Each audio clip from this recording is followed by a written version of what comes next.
તો લીલા લાકડાનો કાળો કારોબાર કરતા તત્વો બેફામ બન્યા. રાધનપુરના આજુબાજુના ગામડાઓમાં થઈ રહ્યું છે લીલા લાકડાનું નિકંદન. ત્યારે થરાદની શો મિલોમાં રોજના 100 થી 150 લીલા લાકડાના ટ્રેક્ટરો ઠલવાઈ રહ્યા છે. ફક્ત રાધનપુર તરફથી જો આટલા ટ્રેક્ટર લાકડા આવે છે તો બીજી તરફથી કેટલા આવતા હશે તેવા અનેક સવાલો અહીંયા ઉભા થયા છે. વન વિભાગ મૌન હોવાથી કામગીરી ઉપર અનેક સવાલો ઉભા થયા છે. લીલા લાકડાનો કાળો કારોબાર રાજ્યને હરિયાળું બનાવવા માટે ગુજરાત સરકાર પ્રયત્નશીલ છે, પરંતુ વન વિભાગની આ મિલીભગતને કારણે વૃક્ષો કટિંગ કરતા તત્વો બેફામ બન્યા છે.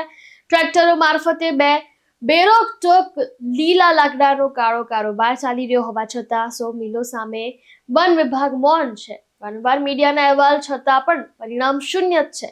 વન વિભાગ દ્વારા લીલા વૃક્ષો ભરીને દોડતા ટ્રેક્ટરો સામે કોઈ પણ પ્રકારની કાર્યવાહી કરવામાં આવતી નથી અને આખરે અહીંયા એ જ સ્પષ્ટપણે દેખાય છે કે અહીંયા હપ્તા સિસ્ટમ સક્રિય હોય તેવું લાગી રહ્યું છે.